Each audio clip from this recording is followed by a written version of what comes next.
Boa noite, então. Nós estamos iniciando mais um podcast da OBPC Bento Gonçalves.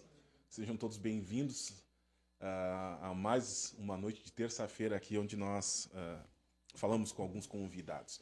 E hoje, de uma maneira igual às outras, né, nós temos alguns convidados aqui. Primeiramente, eu gostaria de apresentar nosso convidado, muito desconhecido aqui em Bento Gonçalves, nosso pastor Daniel Pereira. Fala, Dé. Hoje o pastor Daniel está trajando, ele sempre vem com uma camisa bem parecida com o ambiente, né? O pastor Daniel é fashion. Combinar com a decoração. É incrível, né? Ele sempre pensa com o ambiente, né? Eu pego a primeira camisa que vem em cima do guarda-roupa. E também nós temos a nossa presença ilustre do pastor César. Pastor César, boa noite, pastor. Boa noite, Dé, tudo bem? Boa noite, pastor Daniel. Boa noite, meu querido. É isso aí. Bora. E boa noite, tem uma plateia aqui, né? O pessoal não pode ver, mas tem uma plateia atrás das câmeras. São quase 120. É, 120. Tem um pessoal ali, tem uma especial, né, que eu tenho que falar já de antemão, a pedido, né? Que eu sei. A minha esposa, né? Coisa mais linda. Tá aqui. Tem que ganhar alguns pontos, né? Tenho. Não dá pra perder a oportunidade. Tá aí, então temos uma plateia. Pastor César, muito obrigado pela presença, pastor. Atravessou aí uma viagem internacional. Sim. De Porto Alegre a Bento Gonçalves para nos visitar. A gente fica muito feliz e honrado, pastor. Pastor César, alguns conhecidos na nossa denominação aqui no Brasil para Cristo, conhecido nacionalmente, né, pastor? A gente sempre ouve falar. A primeira vez que eu ouvi o senhor foi tocando bateria num congresso em... O senhor tocou junto com uma banda do estado, era um menininho tocando bateria. Canela, não, 96. Foi por aí. Pode ser. Eu disse, uau, que 96, legal. 96 eu tinha 13 anos de idade. Meu Deus do céu.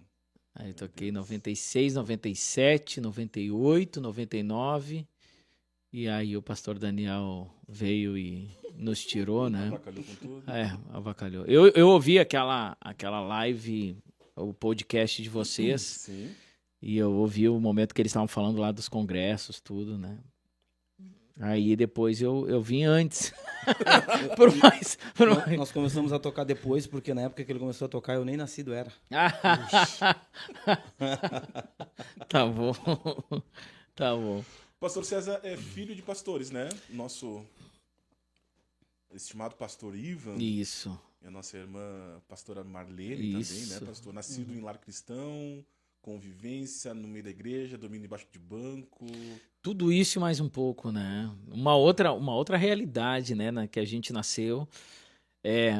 Quando eu digo outra realidade, não nem mais difícil, nem mais fácil, mais diferente, né? Onde a gente realmente vivia praticamente dentro da igreja, não tinha tantas facilidades como tem hoje, nem de locomoção, e nem de internet, e nem de um monte de facilidades que hoje faz as famílias terem um pouquinho mais de mobilidade, de ficar em casa. E a gente nasceu e ficou muito tempo dentro da igreja, ainda mais o pai, pastor Ivan, né, que na época que a gente nasceu, 82, por ali ele já era presidente nacional. Nossa. Então ele viajando o Brasil todo, e a gente com a mãe, e a mãe não tinha opção, né? Ela tinha que ir para a igreja com os 3 filhos e deixava na igreja e nós ficava lá, né?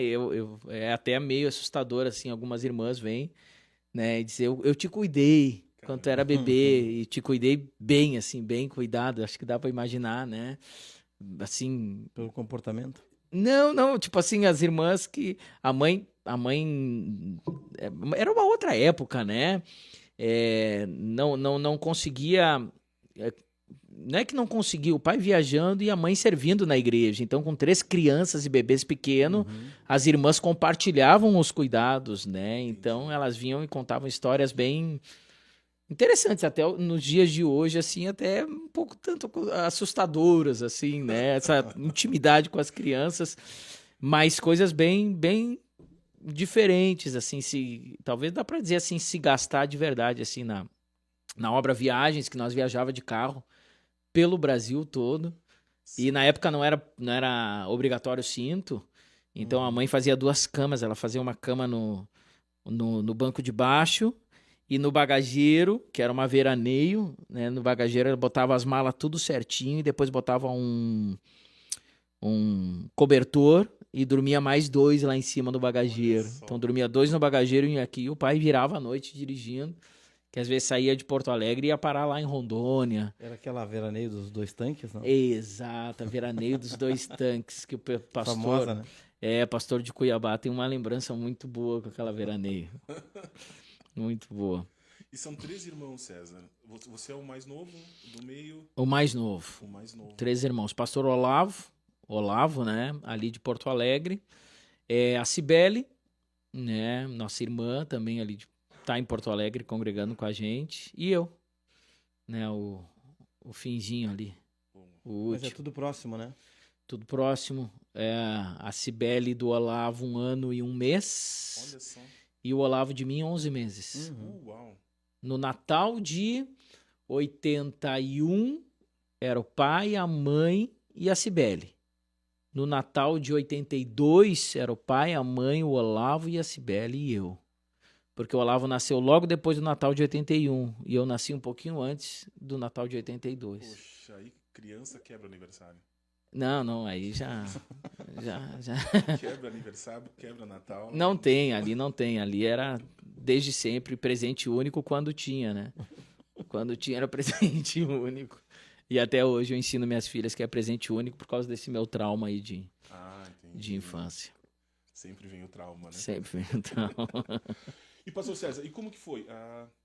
A infância sempre viajando com os pais e tal. E a adolescência? Como que foi essa adolescência na igreja? Sabe que a adolescência já foi um pouco mais tranquilo, assim, porque ali o pai, ele teve 2 períodos de presidência nacional, né? Esse primeiro período ali na nossa infância, e aí eu não me lembro exatamente as datas, mas ele abre mão da liderança nacional para se dedicar mais à família, se dedicar mais à igreja 80, local. Acho que é 90. Nos anos 90, ali pertinho dos anos 90, ele se dedica à igreja local e à família, né? E aí a adolescência muito mais normal, né? Perto do que era antes, né? Quando eu digo normal, assim, nós não sofremos nada. Pelo menos eu acho. Eu acho que eu tô bem. Eu acho que eu sou normal, né? A gente não sofreu nada. Não foi nada doloroso para nossa família, não tem nenhum trauma, nenhuma tristeza. Mas a normalidade hoje de família não era normal, né? O pai da família sair num dia e voltar 15 dias depois, né? E super normal, com 3 crianças pequenas. Já na adolescência, não. Na adolescência ele tá mais em casa. A gente... Vida de igreja normal, né? De segunda a segunda na igreja, de noite na igreja, domingo na igreja. Mas aquilo era a nossa vida, né? Eu não tinha outra vida a não ser igreja. E aquilo... Eu confesso que não sei... Eu não consigo entender outro tipo de vida, porque ali eu fui criado, né? E fui muito feliz, amizades e... Em primeiro lugar, né? Obrigado por ter vindo, tá? Obrigado. E dizer que, cara, uma alegria, uma honra, né? Sabe do carinho que eu e a minha casa temos por ti, pela Daphne, pelas meninas, né? Eu fico me lembrando da última vez que vocês estiveram aqui, o quanto a gente riu, né? Bah, tentando gravar um vídeo. Nós tentando gravar um vídeo com o aniversário do Pastor pastor Samuel. E nós tentando gravar e as gurias assim, elas, a Dani, o Guilherme, a Milena e a Isabelle. Cara, não conseguia gravar. Foi Gravamos vários, até que conseguimos. Mas é uma alegria te ter aqui, pastor César, né, pelo carinho e por tudo que tu representa, também na denominação, né, que tu trabalhou muito tempo com o Jubrá, que começou cedo, né, apesar de ser mais novo, né, foi uma referência para muita gente, inclusive para mim, né, na área da música, do louvor. E dentro da pergunta do Dé, né, falou da adolescência, e eu vi, e a gente sabe assim que desde cedo te envolveu com a obra, com o reino, Às vezes tem algumas histórias de quem é criado na igreja ou é filho de pastor. Às vezes se dramatiza muito a questão, né? Como é que foi para ti? Como é que foi esse envolvimento assim no reino? Hoje tu é um pastor, né? Já com um certo tempo de estrada aí, né? No ministério. Mas como é que se deu esse começo? Quando que tu descobriu tudo isso aí? Né? Eu concordo ali com a ideia, né? E aqui vamos, né? Se vocês quiserem falar, pode falar também, né? Não, eu não quero. Eu concordo com a ideia do que tu falou, a questão da dramatização que hoje se tem do ser filho de pastor, né? Eu discordo em gênero, número e grau, né? Dessa dramatização. Claro que eu também não vou dizer que é fácil ser filho de pastor, mas eu creio que é muito mais difícil estar numa família desestruturada, né? Tá numa família de pais, por exemplo, que é muito comum hoje nas nossas igrejas, de pais separados, né? Tá numa família de um pai que, por exemplo, que tem problema com drogas, com vício, tá numa família de que perdeu, por exemplo, o pai de uma forma, ou a mãe, ou até ambos e foi criado pela avó, o que infelizmente é comum hoje no meio da igreja. E eu não posso me dramatizar e dizer o fato de eu ter uma família estruturada porque os dois são pastores e dizer que a minha vida foi difícil. Ah, não foi. Né? Foi bem mais fácil do que muita gente. Tem suas dificuldades? Claro que tem. Né? Todo mundo tem suas dificuldades, né? E eu acho que talvez essa visão foi uma coisa que o pai sempre nos passou. Né? O pai sempre nos ensinou a isso. Nunca dramatizar as dificuldades da vida pastoral, mas sempre olhar com honra para aquilo, né? E o pai sempre nos ensinou isso desde pequeno. Ele sempre nos ensinava sempre que tinha uma oportunidade de dizer, filhos, tudo que nós temos é por causa da igreja. Né? Tudo que nós temos hoje é por causa do povo de Deus. Legal. Ele disse, então, nós temos que amar o povo de Deus. Né? Porque, obviamente, filho de pastor vê muita injustiça, né, dentro da casa. Vê muita injustiça. Né? Assim como, não se dramatizando, como um patrão, um filho de um patrão vai ver muita injustiça, vai ver funcionário botando o pai na justiça. Isso é normal. Né? E o pai sempre, quando ele via que nós éramos afetados por essa injustiça, ele nunca se dramatizava e nunca se fazia aquele vitimismo, né?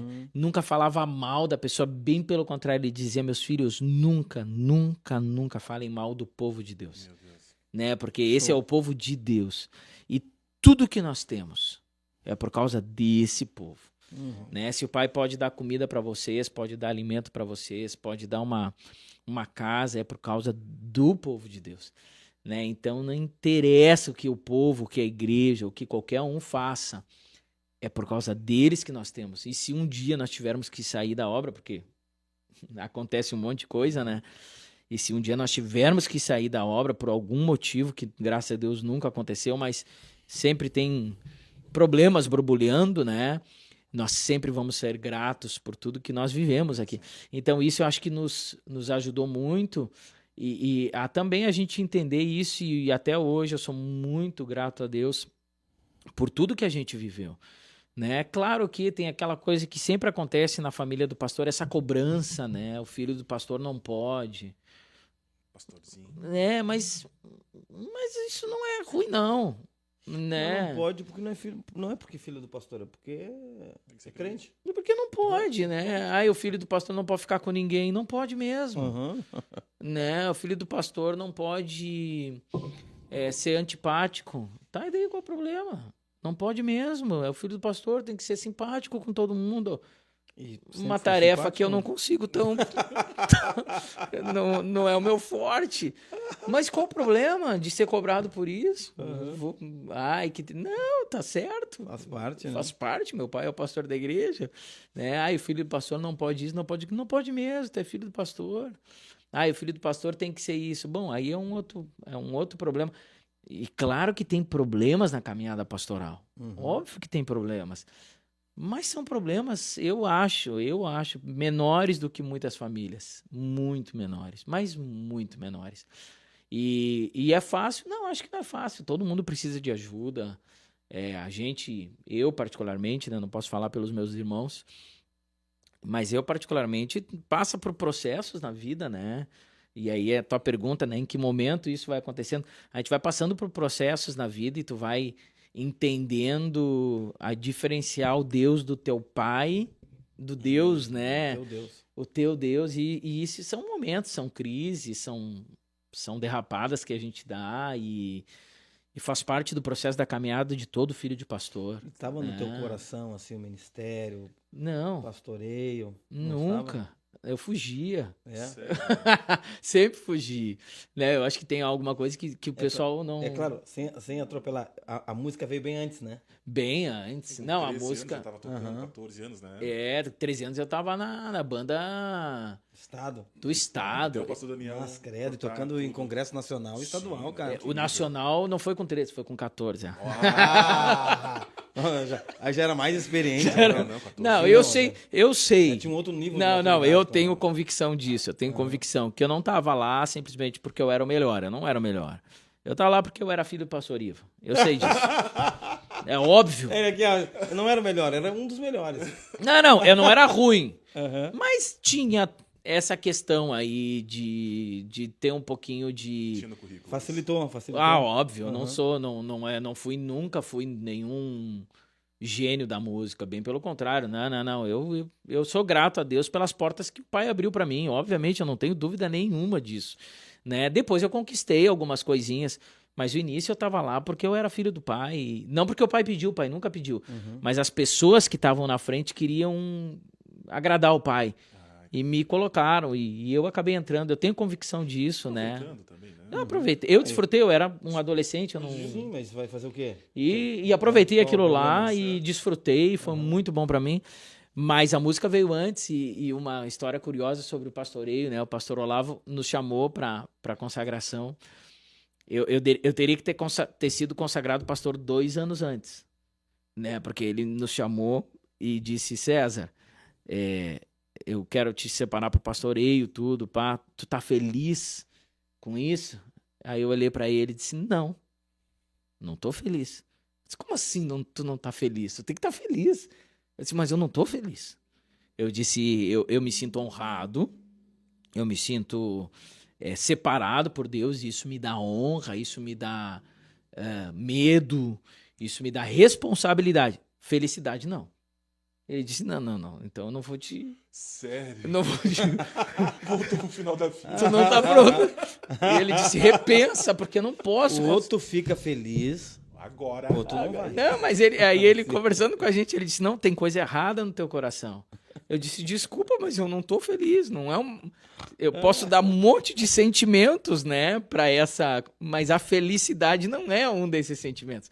E aí passou o tempo, depois a gente conversou bastante e talvez não era essa frase, não era isso que eu queria expressar, né? Depois, passando o tempo, a gente conversou melhor, eu digo, não é que eu não tô feliz, é que nunca foi um sonho meu, né, ser pastor. Se perguntasse pra mim o que tu quer ser na tua vida, eu tentei fugir do pastoreio, né, até a nível de financeiramente, né, eu tentei fugir disso, porque eu não queria esse rótulo, né, de...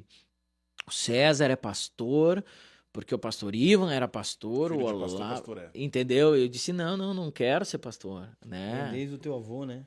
Desde o Volavo, Pastor né? Olavo, né? Nosso... O Volavo, um dos fundadores da nossa obra, depois o pastor Ivan, aí... E eu justamente nunca quis isso, né? E eu já viajava bastante, né? Como líder, como...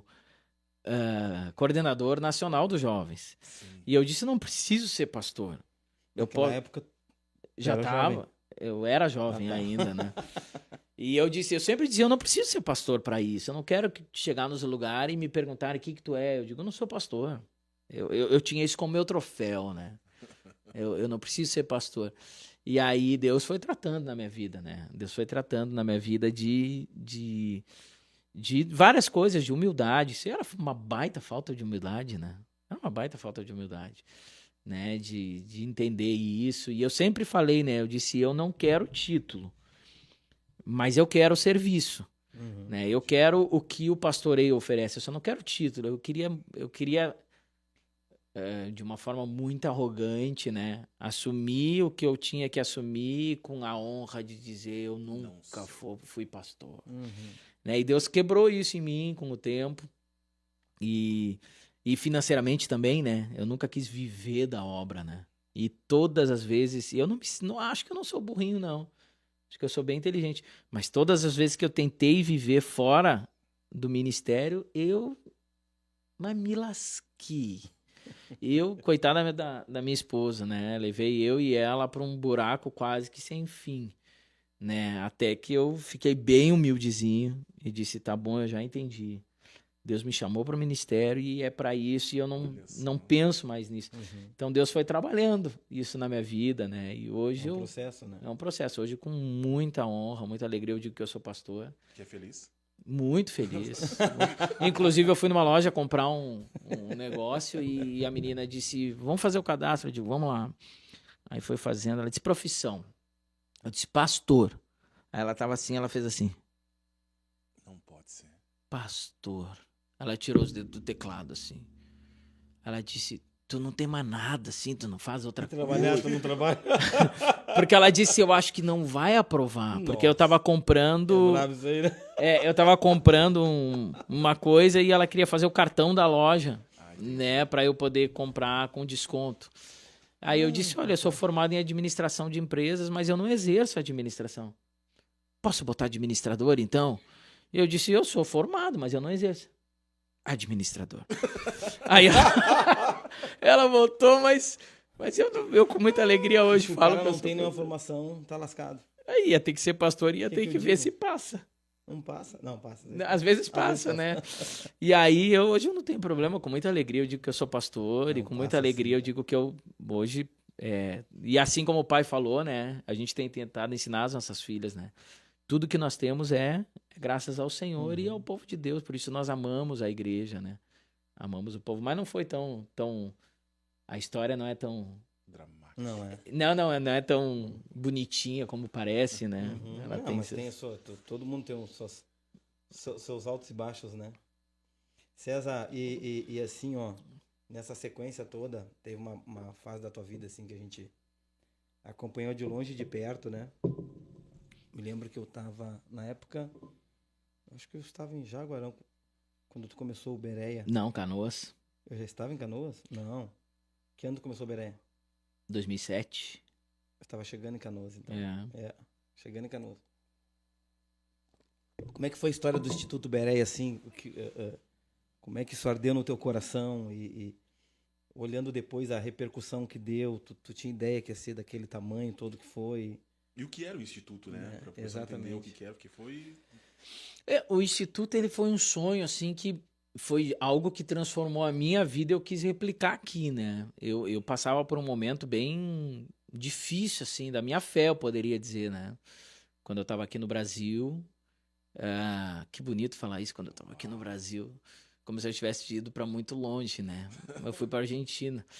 E quando eu tava morando aqui, eu tava passando por um momento bem difícil, assim, a nível juventude, faculdade, um momento bem complexo, assim, na minha vida. Nisso tudo Deus... De crise, assim? De tudo. De crise. Eu nunca me desviei, mas dá para dizer que esse momento foi o momento mais perto de me desviar, né? Já era casado, César? Quantos anos? Não, foi bem um momento onde eu comecei a namorar com a Daphne, Entendi. né? E Por ali isso. foi bem difícil para mim, sabe? Porque né, foi bem um momento, a Daphne sabe, foi um momento assim bem difícil assim de quem eu era, muitas Mas crises. não foi por falta de aviso. Não, mas Deus transformou a vida dela, é testemunho Tô hoje, brincando, né? Daphne. Não, foi um momento onde eu tava com muitas crises, pensando muita coisa, querendo viver algo fora da igreja, queria. Entendi. Desejava, tinha medo. Sempre fui medroso, né? Então não fazia porque tinha medo, mas queria, mas não fazia. Isso, ministerialmente. Tudo. em todas as áreas da minha vida. Entendi. E eu lá, exercendo o ministério, porque eu nunca fui. Que idade tu tinha nessa época? Eu tava com 17, 18 anos, né?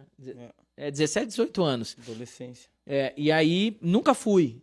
Então, eu sempre continuei exercendo o ministério. Mas sabe quando o coração tá dizendo assim, se abrir uma porta, eu vou. Né? Eu sei que vai dar ruim, mas eu quero ver. Eu tava nesse processo. E eu acho que pela graça de Deus, sem dúvida nenhuma, o pai entendeu esse momento.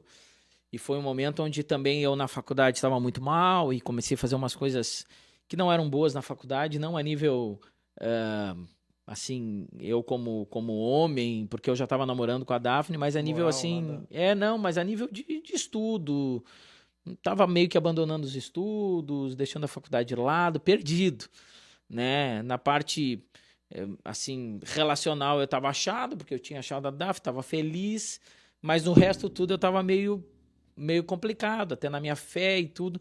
E o pai entendeu aquele momento, em uma conversa ele disse, o que tu quer mesmo? Que legal. Né? E eu disse, o que eu quero mesmo, eu quero ir embora para a Argentina estudar música.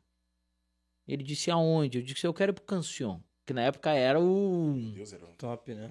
Era hoje como se fosse, sei lá, a Hilson já foi. Maverick da época, né? Exatamente. Como se a Maverick tivesse aberto uma escola aqui e alguns deles estivessem dando aula aqui. Que no era caso isso. Era o Marcos Witt, né? Que no caso era o Marcos Witt. Era um negócio assim, todo mundo queria ir pra lá.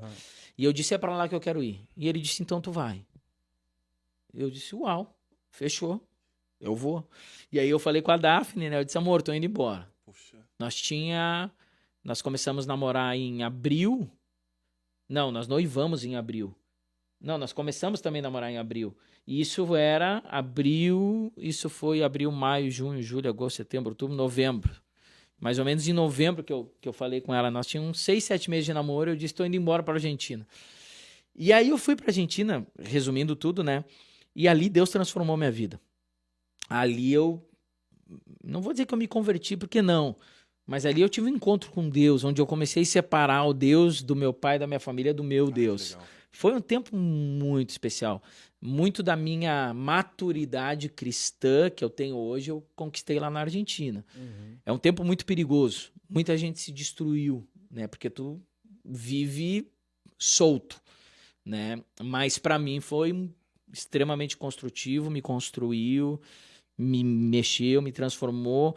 Um ambiente onde nós estávamos numa escola estudando música, ouvindo sobre palavra, ouvindo sobre vida ministerial, sobre vida na igreja, sobre conhecer Deus, sobre intimidade com Deus, vivia dentro do estúdio, ficava tocando, ia para casa com a galera tocando. E quando eu voltei de lá, eu digo, nós precisamos fazer isso com os nossos músicos. Eles precisam ter esse encontro com Deus, um ambiente, a gente chamava de bolha, né? A nossa bolha, nós precisamos criar uma bolha para que eles aqui dentro sejam capacitados e mais do que isso... forjados, moldados e justamente forjados, depois eu contar experiências interessantes. E quando a gente veio, a gente começou a aplicar isso. Que legal. E a primeira coisa que nós fizemos junto com o Jean na época... né? O Jean estava com a gente ali e o Jean, uma pessoa muito carismática, que tinha muitos contatos, ele foi atrás dos melhores professores na época de cada instrumento de Porto Alegre, né? Nós sentamos, eu disse, nós queremos os melhores cristãos, né? E aí o Cabeça, né, lá de Porto Alegre, o Giba, o Deco, que hoje está na Inglaterra na parte vocal, o Kachai, que veio comigo na parte do piano, o Peu, na época, na parte da guitarra, eram todos eles referências nos seus instrumentos. E a gente juntou aquela galera e disse, vamos lá. E era das 8 da manhã até às 5, 6 da tarde, uma imersão. E começou a vir gente de tudo que é igreja. E nós começamos a abrir turma de 40 pessoas, turma de 50 pessoas. Então nós tínhamos um sábado lá com 150 pessoas. Uau. De todas as igrejas. De tudo que é denominação, vivendo uma bolha, e era apaixonante para os dois lados. Era apaixonante para eles, porque estavam vivendo um momento com professores maravilhosos, recebendo muita coisa boa. E, ao mesmo tempo, era apaixonante para os professores, porque professor de música nas nossas igrejas é um cara frustradíssimo, né? Porque tu vê um professor de música, tu vai ver um adolescente lá assim, ó, tocando assim, que não quer tocar, e o pai dizendo, vai pra aula, e ele lá, vai pra aula, e ele lá, estudou? Não estudei, e ele tá dando aula porque ele precisa de dinheiro, porque Cara, o meu sonho na época era estudar no Beré, cara. E aí os professores sonho. ficavam apaixonados, porque eles diziam, até que enfim nós temos um lugar onde a gente se sente útil, porque a gente dá aula e tem prova, e se o cara não passar na prova, ele vai rodar. E a gente dizia, faz a prova mais difícil que tu conseguir fazer. E os alunos tinham que estudar muito para conseguir passar, né? E os professores ficavam muito felizes porque viam que os alunos cresciam e estudavam para a prova dele. Professor de escola, de igreja, nunca vê aluno estudando, né? Mas nesse caso todos estudavam e ele se apaixonava e criou um ambiente. E aí foi quando nós chamamos o pastor Daniel para justamente ser talvez e não falo isso porque ele está aqui, mas também, porque depois ele disse que quer me levar para jantar. Aí Sabe de nada, né? ele veio como uma peça fundamental do Beré, e o Beré se tornou o que era também pela vida do pastor Daniel, porque ele veio para assumir um cargo de diretor ministerial do Instituto, que é o nosso segundo braço muito forte do Instituto, que era um excelente ensino musical, mas também um excelente ensino ministerial. E aí onde nós forjava eles. Ensinava a vida ministerial do músico dentro da igreja. E aí a gente dizia, vai pra cima com os dois pés, porque músico é um ser humano diferente, ele é meio mimadão, né? Ele não gosta de ouvir não. Então o Instituto é o lugar onde eles vão ouvir não. O Instituto é um lugar onde eles vão ser injustiçados todo dia. Era quebradeira, né? Cara? Era assim, ensaia. Aí eles ensaiavam, diz, vamos tocar hoje? Não, muito obrigado, hoje não. Mas eu ensaiei para tocar, dizer, não, mas a gente mudou de ideia, né? Como assim? Não, é assim a vida. Bem-vindo à vida, né? Vai ficar brabinho, vai lá na secretaria e dá baixa na tua inscrição e não tem problema, vai embora, não precisa voltar, né? Porque assim vai ser a vida real, né? Não tá aqui para mandar em ninguém, né? E a gente ministrava muitos assuntos na vida deles e foi um tempo muito especial que terminou de uma forma triste, né? Que nenhum paciente no hospital, assim, foi se terminando aos poucos. Foi perdendo sinais. Porque aí a gente foi finalizando ele aos poucos, aí a gente sofreu um pouquinho ali no fim, as últimas turmas sofreram bastante, porque a gente foi baixando a velocidade já a fim de fechar ele, né? Entendi. E aí a gente vai mandando alguns professores embora, e vai ficando pouquinhos professores, e a qualidade vai baixando. O fim, ele foi prejudicado, né? Eu sei, talvez alguns alunos estão ouvindo aí, sabem que o fim a gente se abraçou, chorou todo mundo junto, porque a gente entendeu que passou o tempo. Entendi. Passou o tempo, não era... Se encerrou o ciclo e não vamos estar fazendo nada. E no auge ali, César, como que eram as dinâmicas, as provas, como que funcionava? Nós tínhamos aula de tudo, nós tínhamos aula de harmonia, tinha aula de leitura de partitura, tinha estrutura musical, tinha aula bíblico. De panorama bíblico, ministerial. Tinha aula dos instrumentos. E os devocionais, né? Que eram... Prática em grupo, que nós botava a galera para tocar. E o projeto ministerial, que era a cereja do bolo, né, cara? A gente fazia um TCC pra galera. Como que era esse projeto ministerial? O projeto ministerial, o pessoal tinha um semestre todo para fazer um projeto. Qualquer projeto. Mas tinha que ser um projeto. Que legal. Né? Tipo assim, eu quero fazer um estúdio. Algo aplicável, né, cara? Algo que tu conseguisse colocar em prática. Não, seria possível. Não é uma ideia, é um projeto. Com toda a estrutura, todos os meios, como é que ele vai fazer, da onde ele vai tirar o recurso e tal, né? Tem muita coisa até hoje que a gente visita algumas igrejas e as pessoas vêm dizer, olha, esse aqui foi meu projeto ministerial. Evangelismo, congresso, só que a gente cobrava muito. Porque a gente sempre plantou no coração assim, se Deus colocou um sonho no teu coração, deixa ele pronto. Daqui a pouco Deus manda o recurso. E que deu o projeto? Né? Eu digo, então, a gente incentivava o pessoal a fazer, botar no papel sonhos e projetos que eles tinham, mas era um desespero, né? Porque às vezes o pessoal chegava, achava que era um projeto, né? E a banca era eu, o pastor Daniel, e um outro professor mais chato que nós, o André Henke, sistemático. O André. Ele era professor de Panorama panorama bíblico. Uau. Historiador, formado em Nossa, história. cara, uma sumidade, né? Uma sumidade. Até hoje eu ouço alguns podcasts dele. Era o melhorzinho ali, cara. Era o melhor de nós todos. Né? Pastor Paulo Bem também, lá da Nossa, Mover, nos ajudou muito no primeiro momento. Depois pediu para se dedicar mais à igreja e o Henk veio. E era nós três de... Era terrível. banca, né? A gente ficava muito feliz. Imagina esses- Né? A gente ficava feliz. Aí chegava os abençoados e dizia, qual é o projeto, abençoado? Aí já chegava assim, 2 páginas. Aí já deu, né? Aí nós Aí começávamos... entregava uma pra mim, uma cópia pra mim, uma pro César. Fazia assim, ó. Acabou? Aí eu me lembro do André assim. Aqui. E o aluno ali de pé. Eu fico indignado com esse tipo de coisa. Falando entre nós, né? O aluno olhando. O aluno de pé esperando. E aí ele disse, posso apresentar? Pode apresentar. E ele começava a apresentar uma ideia. Uhum. Uma ideia. Não quero usar nenhuma ideia para nenhum aluno Não, que não. estiver usando. Mas vamos dizer, eu tenho uma ideia de... deixa eu pensar alguma coisa que não apareceu em nenhum projeto no Bereia. Eu tenho uma ideia de... Acho que não tem, apareceu de tudo lá. Fazer uma hamburgueria na igreja. Uma hamburgueria na igreja, exato. Uma hamburgueria na igreja. Legal, cara, maravilhoso. E qual o propósito da ideia? Não, fazer uma hamburgueria assim para que o povo, né, tenha. Aí ele chegava aqui, mas não tá escrito isso aqui.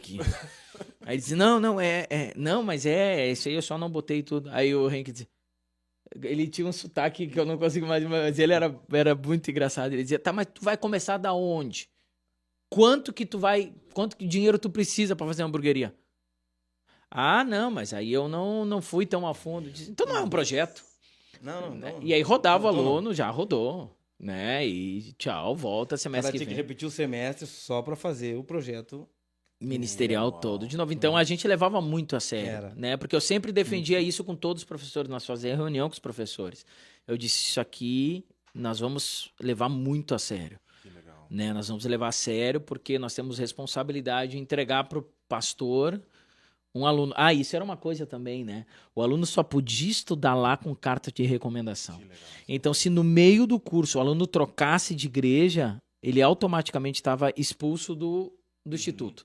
Porque nós só acreditávamos, nós acreditávamos que nós éramos um braço da igreja. Para a igreja, né? Entendi. Não para o aluno. Não para o aluno, né? Nós estamos abençoando as igrejas, né? E os pastores confiavam a nós. Muitos pastores disseram, graças a Deus, eu cancelei todas as aulas aqui, agora eles vão para o Bereia. Sábado eles têm que estar aí. Então, nós estamos trabalhando com os pastores. No E momento que algumas igrejas, né, César, colocaram como regra, né? Isso. Algumas igrejas ali da Grande Porto Alegre colocaram como regra que para fazer parte do Ministério de Louvor Tinha que ser tinha que formado. passar pelo Bereia, né? Isso. Algumas igrejas grandes ali, né? Então vinha muita gente de algumas denominações, né? Porque era norma da igreja. O pastor estabeleceu que todos os músicos, todo mundo que fizesse parte do louvor tinha que passar pelo Bereia. Eu lembro que eu escutava algumas gravações do Marcos Salles, devocionais no sábado de manhã. Eu achava lindo, lindo, lindo. Lá no Bereia? Lá no Bereia. Acho que era devocional, era isso? Isso. Né? Nós tínhamos um devocional, Nossa. que era o momento onde a gente tirava ali para... Era o nosso culto, né? Por isso que a gente tinha esse cuidado com a igreja. Que tinha alguns alunos que queriam sair da igreja e congregar no Bereia. Né? Nós dizíamos, não, nós não somos igreja. E eles iam tudo falar com o pastor Daniel. Ah, porque a minha igreja é isso, a minha igreja é aquilo. E o Daniel dava no meio deles, né? Disse, cara, qual é a frase que tu sempre falava, né? Se tu sair da igreja, o problema vai resolver na tua igreja. Né? Porque o problema é tu. Né? Então... Se tu sair da igreja, pronto, não tem mais problema lá. Tu saiu. Os caras ficavam olhando assim, ó. Não, porque quem tá com problema é tu, né? E tu tá levando esse problema pra é igreja. que tu leva o problema. É, junto, tu né? é um insatisfeito, tu é o cara que complica, tu é o cara que sempre tem questões. Ah, mas eu nunca tinha visto por esse lado. Pois é, eu tô te mostrando. Né? Aí alguns dizem, como é que tu fala assim? Eu não sou teu pastor. Eu sou professor aqui, eu tenho que dizer a verdade. E a gente tinha esse cuidado de nunca se colocar como pastor deles. Entendi. O devocional, por mais que era um momento muito especial, que tinha louvor, tinha uma palavra, mas era de capacitação para eles. Não era, Não nossa era o missão culto deles. ministrar, né? Era o ensinar. Entendi. Né? E sempre fortalecer a igreja e o pastor dele. Né? O pastor do aluno, né? Isso era uma tarefa difícil, assim, né? Aconteceu muito, de muitas pessoas saírem da igreja e vir no outro semestre. Não, agora eu já estou na outra igreja. Diz, não, tá fora do instituto. Não, mas eu mudei de igreja, o pastor me deu uma carta. Não, cara, tá fora do instituto. Não é o papel do instituto, né? Eu não abençoei tua igreja. Eu desabençoei teu pastor.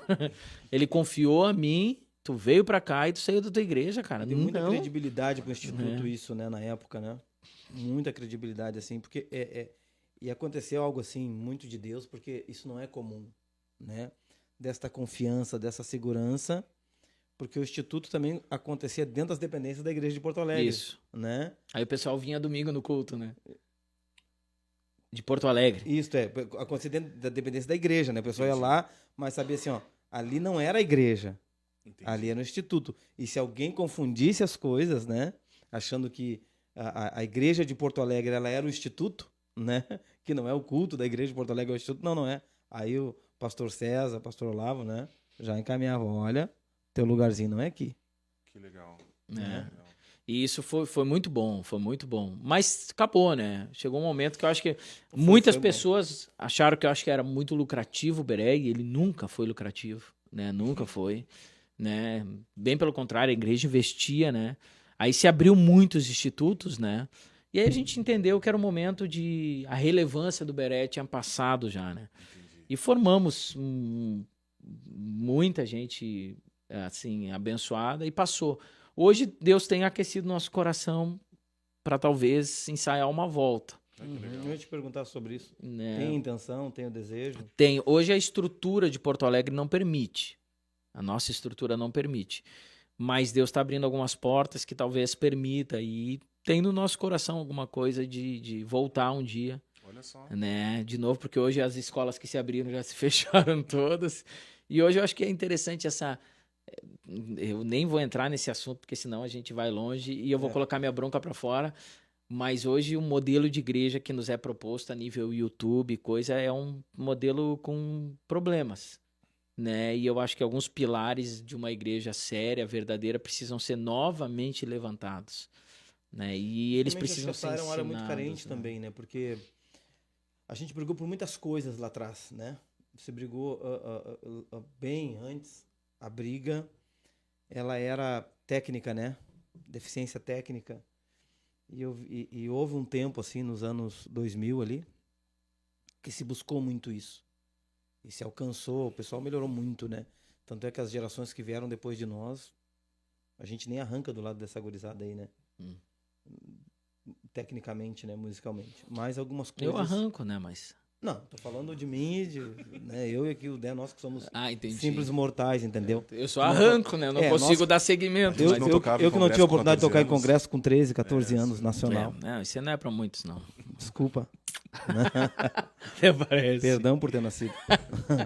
Não, mas é isso. Foi bem as ideias, né? Antes, eu não me lembro de antes, né? Antes eu acho que estava começando o ministério, e aí ali nos 2000 deu aquela chave que era para subir no púlpito de uma igreja tu tinha que ser muito fera. Tinha que saber tocar Ron Kenoly. Sim, tinha que saber tocar Alvin Slaughter. O próprio Marcos Witt, né, cara? Era música difícil. Aí passou esse movimento, depois veio outro movimento da adoração, do adorador sem face, né? Extravagante. Que aí quem estudava era falta de espiritualidade, era carnal. né? Era carnal. Então, por exemplo... Esquece da unção. Esquece da unção. Exato. Começar uma música e terminar, não termina a música. Tu leva o louvor, tem que ficar... Faz o mi suspensa daqui até... Mi suspenso e 32 minutos dizendo santo, santo, né? E vai. Foi um tempo interessante, né? E aí hoje nós... Acho que a gente já saiu do equilíbrio. A gente passou por um tempo de equilíbrio, né? E hoje eu não sei, eu nem vou dizer o momento que eu acho que nós estamos vivendo hoje, que eu tenho problemas com isso. Né? Eu tenho hoje eu tô com uma interrogação assim, ó, né? Tá vindo, eu creio que as respostas vão vir nesse sentido, né? Mas algumas coisas ficaram para trás, talvez, não sei o que tu acha. Só que a falta desse trabalho assim não é de buscar um padrão em si, porque quando pensa, então qual é o padrão, né? Eu acho que é o nosso grande problema, buscar um padrão, né? Hoje é esse padrão, é aquele padrão. mas eu acho que a gente tem que buscar daqui a pouco identidades. Eu acho que está faltando isso, né? Hoje a gente está muito preocupado com o O que que está rolando. com o que vende, né? Uhum. A tendência do que vende. Essa é a minha bronca, sabe? A gente está muito preocupado, por exemplo. É difícil falar assim, porque eu não acho que isso seja ruim. Mas eu acho que, por exemplo, tá? Depois eu conserto O estrago. o estrago. Né? A gente está muito preocupado com o visual, sabe? As nossas igrejas, elas só são boas se são bonitas, né? E eu não acho que igreja feia também seja boa. Né? O mais importante é a essência. Isso aí, Se der para ter essência e ser bonito, melhor ainda, né? Se der para ter essência, mas assim, entre beleza e essência, eu fico com a essência. Uhum. E hoje tu tá vendo só beleza, né? Tu vê artistas. Gente, é absurdo que a gente vê gente que não é crente. Claramente tu vê que não é crente, mas vende a ideia de ser crente, porque hoje tá fazendo o que vende, né? A gente sabe hoje como fazer uma música gospel bonita. Comercial. É muito legal, começa com o pad e aí vem no surdo tum tum tum tum Faz tum uns tribal, tum. tom. Depois é pum bum bum.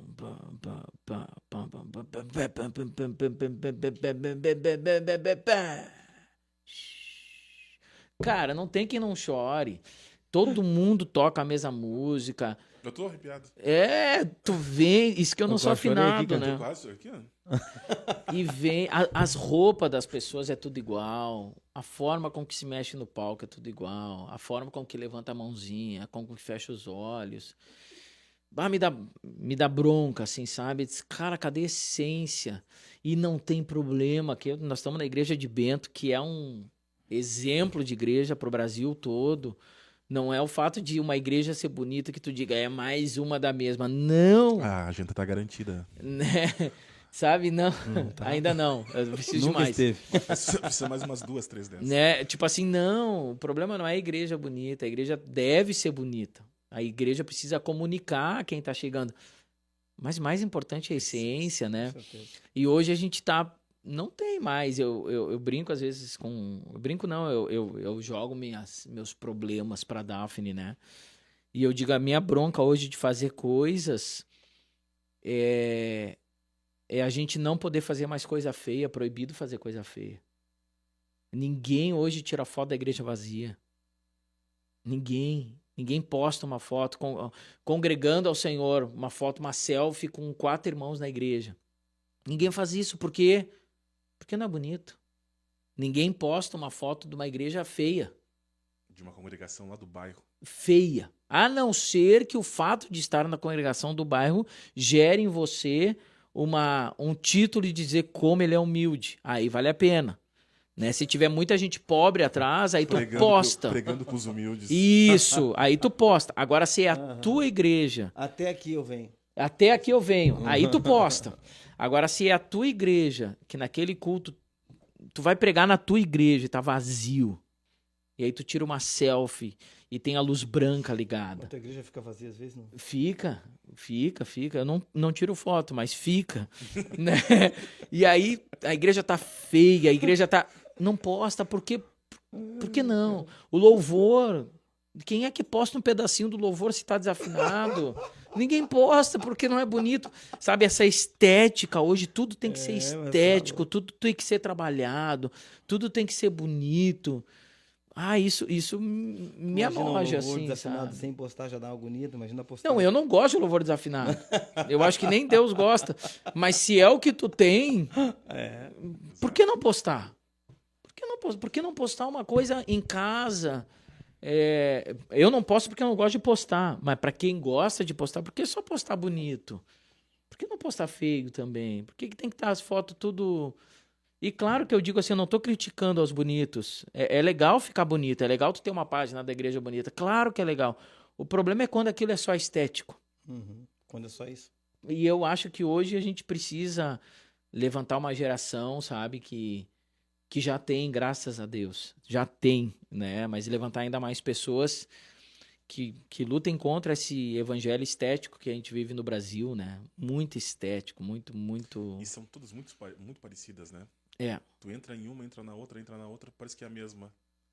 Que nem tu falou, César, Até os nomes, né? Tudo igual hoje, né? todas têm... Eu não vou falar, Não, mas não, todas não. têm algum negócio escrito depois, né? É. Em inglês. Em inglês, Esse tipo de igreja. É. Mas, Mas eu cara, não sei como se fala, né? eu acho que faz parte, assim, ó. E nada contra. Nada O contra. problema é achar Nossa. que isso é... Nossa! Mas deram pau agora, nada. Não, tô brincando. Não, mas Não, o que eu tô dizendo assim, ó, é que o eu problema... queria muito que a BPC fosse church. Não, o problema Aqui não é ter church. Não, mentira. O problema... Eu não tenho problema com church. O problema é achar que igreja tem que ser church. Exato. Esse é o meu problema. Eu acho que, exatamente assim, ó. Eu acho que quanto ao nome que vai se dar, a questão estética, eu acho que isso é o de menos. Música, né? Que foi o que a gente... O estilo de música, eu acho que isso Se vier, agrega. isso tanto faz, né? O que eu Exatamente. penso é que isso tanto faz. Eu acho que o que está faltando hoje em nós, né? E aí a gente tem que se colocar, me coloco junto, né? É exatamente assim, ó, mais dessa essência, né?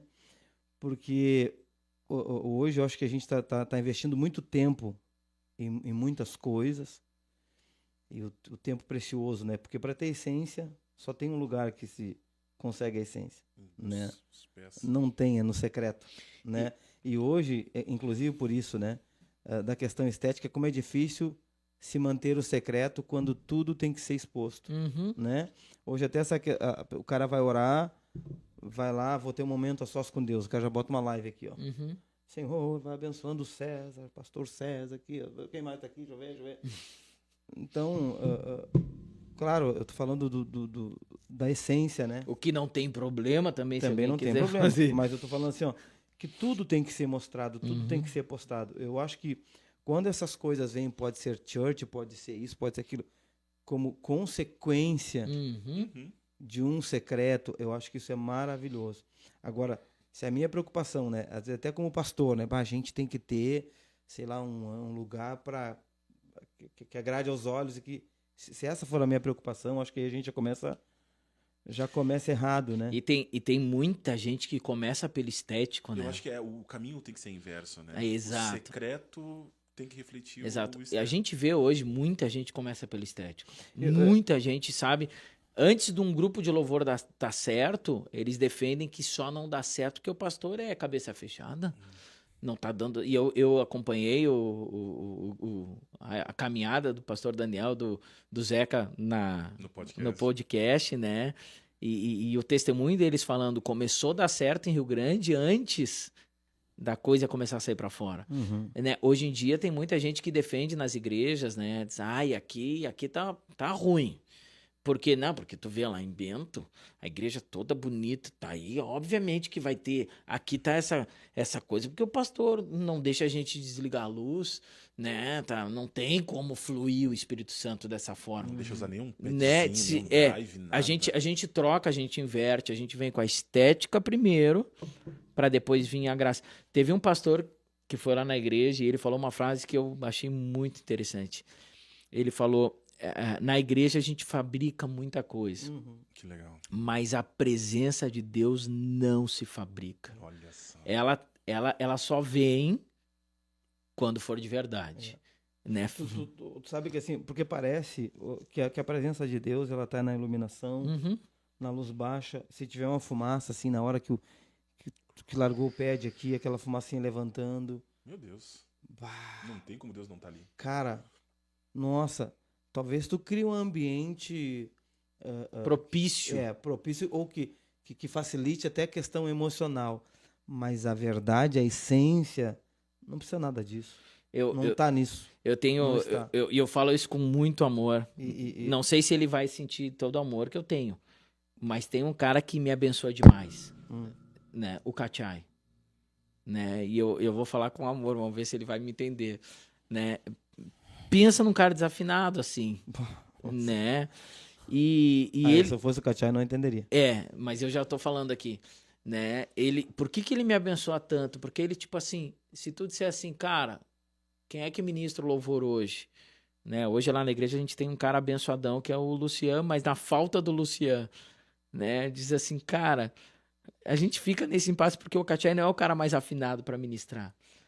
Cara, mas quando ele começa a cantar, Cara, eu sou testemunha, meu Deus. dá tu fica meio assim dizendo, afinado não tá, Mas é diferente. mas tem alguma coisa ali. É diferente. Sabe, tem um negócio que não se fabrica, Que legal isso. né? Tem uma coisa que tu não produz.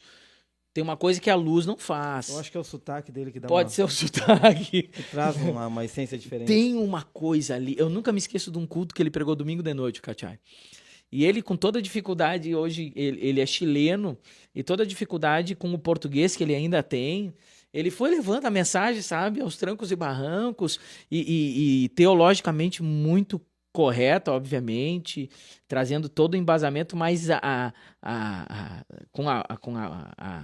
o português dele não sendo dos melhores, às vezes dificuldade, e indo pro final da mensagem, tu dizendo amém, legal, amém, amém. E aí no finzinho, assim, ele disse, vamos orar. Cara, eu não sei se a Daphne se lembra desse culto. Foi um domingo de noite, era na pandemia ainda. Tinha pouca gente na igreja. Desceu uma presença de Deus na igreja. Que tu diz, isso não se fabrica. É sobre isso, hein? Né? Não tem lógica. E claro que é maravilhoso quando, e aí não tem problema nenhum, quando isso também tá num lugar onde tem um ambiente bom, onde tem uma luz boa, onde tem uma fumacinha legal, não tem problema. Eu acho que essa é a parte que a gente consegue fazer, sabe? E a gente tem que fazer. Acho que aquilo, se tu tens condições, tá no teu alcance, tu consegue melhorar a estética, tu consegue melhorar a iluminação, tu consegue o som e tal. Eu acho que é obrigação nossa, sabe? Para facilitar. Uhum. Mas agora, a essência, cara, essa aí não tem, essa aí é insubstituível. E assim, ó, e quando tu tem experiência com o real, com o verdadeiro, tu não te contenta com aquilo que é parecido, cara. Não. Não te contenta. Na verdade, até nos indigna, né? É. Sabe? Tu tá acostumado com o verdadeiro, alguém te vem e diz assim, cara, eu vou te vender isso aqui como verdadeiro, pode pegar verdadeiro, tu olha, tu sabe que é falso. Uhum. Tu não quer aquilo, tu tá sendo enrolado. E é o que eu penso em termos de essência, né? Hoje, na igreja, em todas as áreas, louvor, palavra, a gente não tem como a gente fabricar um mover de Deus, não tem, né? Tem uma experiência que aconteceu isso lá num congresso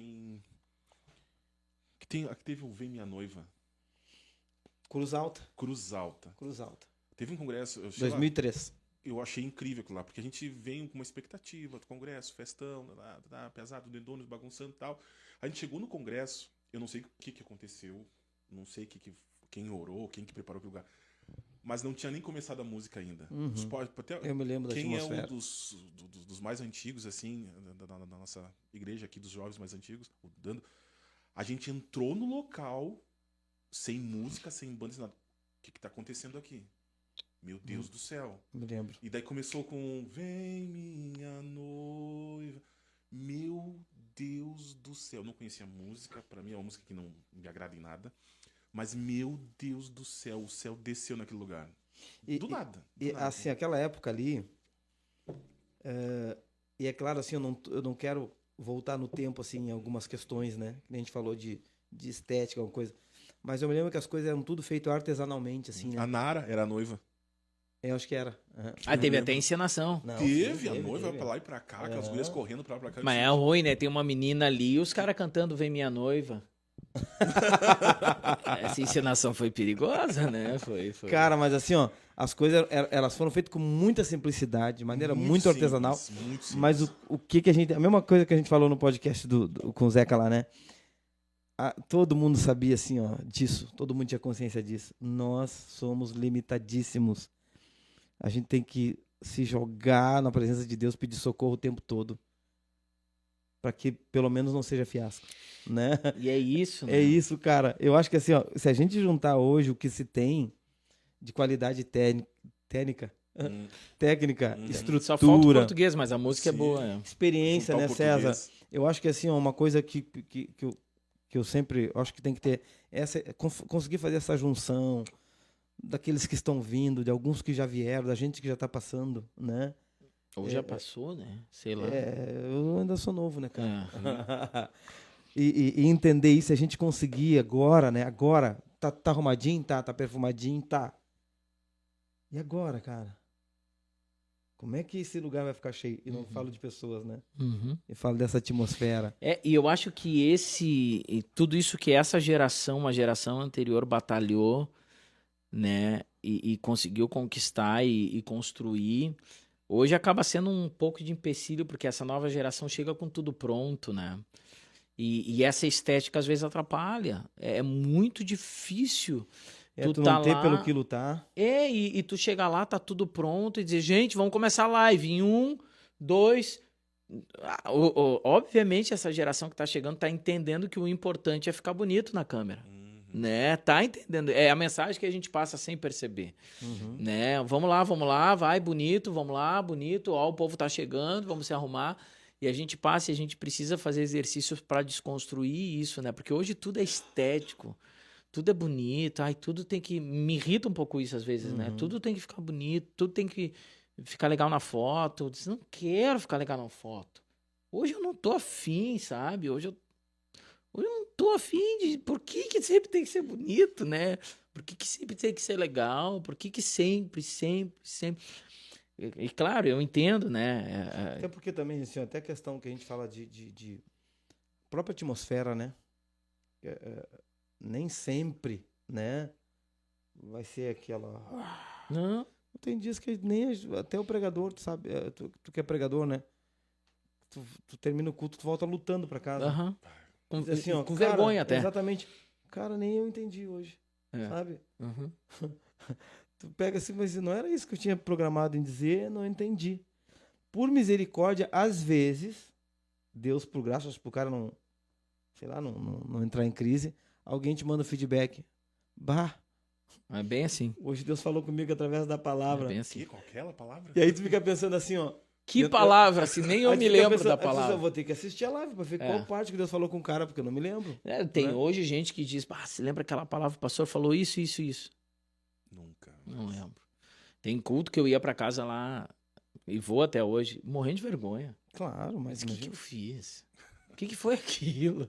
Né? E é isso aí, né? Nem sempre vai ser bom. Nem E tem sempre. dias que tu pensa assim, não, hoje, pelo menos eu vou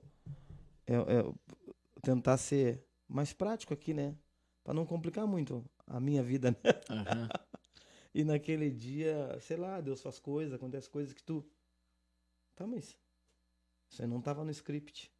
E isso eu acho que é uma coisa assim que hoje, pra nossa geração, eu não falo dos outros, falo de nós, né? A gente precisa entender isso. Só tem uma coisa legal, interessante na vida do crente, é ter o que realmente a gente precisa ter. O resto é resto, né? Ter essa coisa que não se produz, né? E depois a gente produz o resto, porque o resto qualquer um faz, né? O resto todo mundo faz, todo mundo pega junto, a gente faz uma produção muito bonita.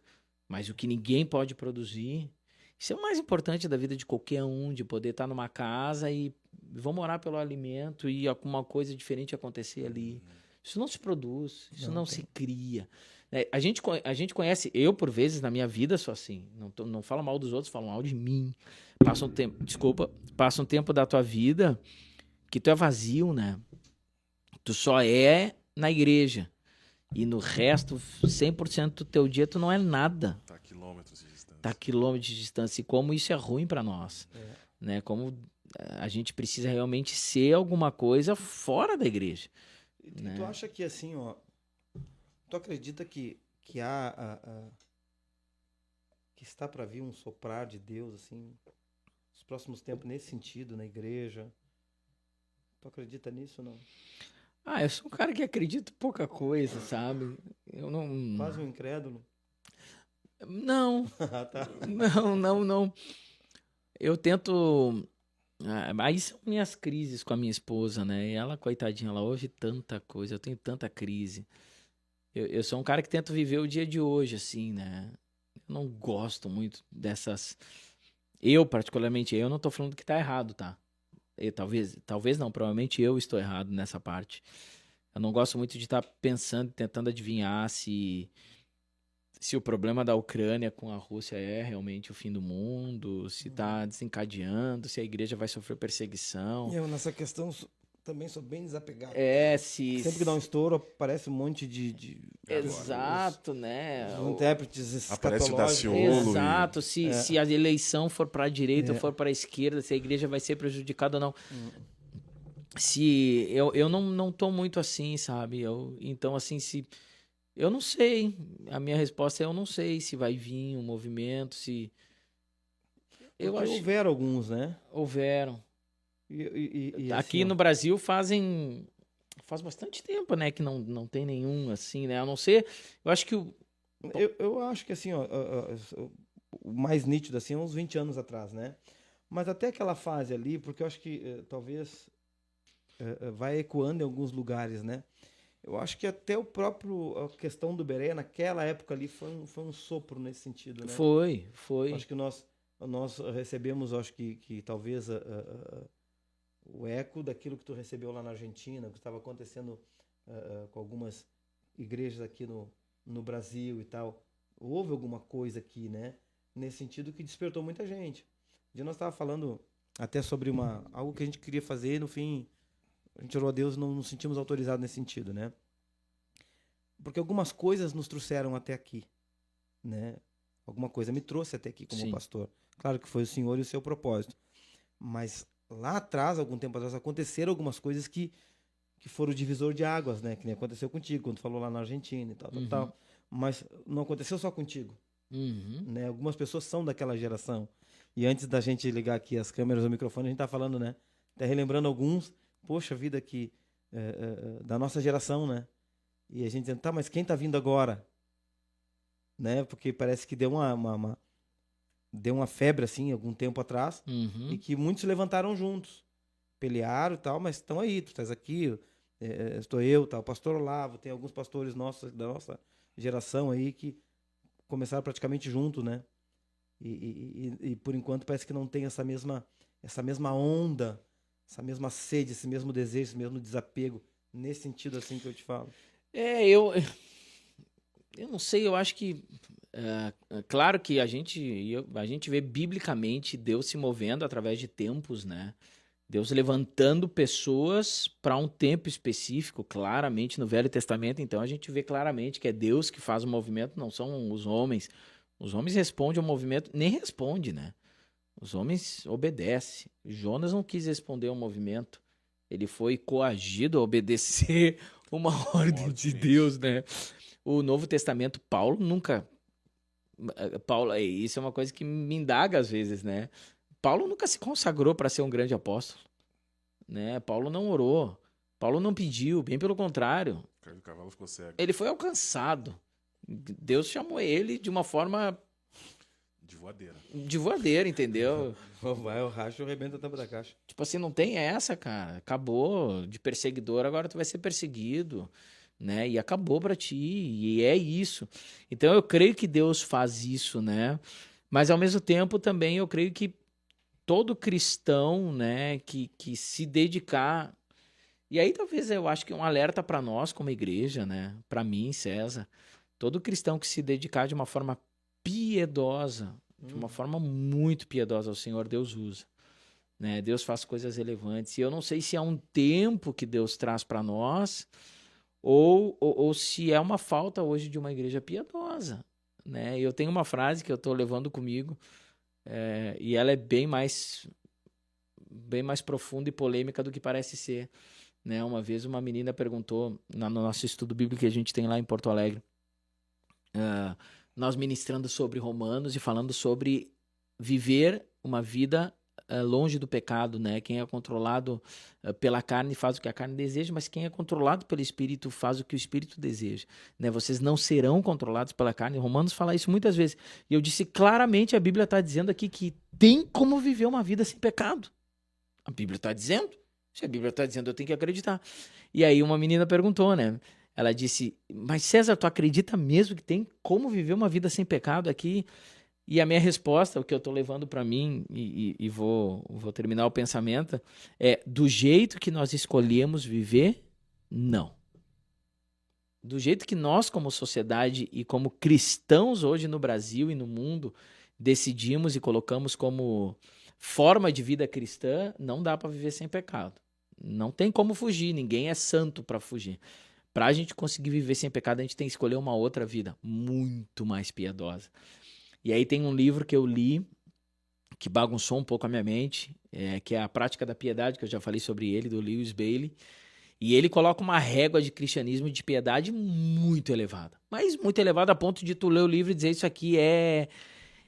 aqui não tem como colocar em prática. Na verdade, não. A gente não quer colocar em prática, né? E eu creio que talvez é a nossa geração meio adormecida e meio acomodada com alguns pecados que se tornam um pouco irrelevante.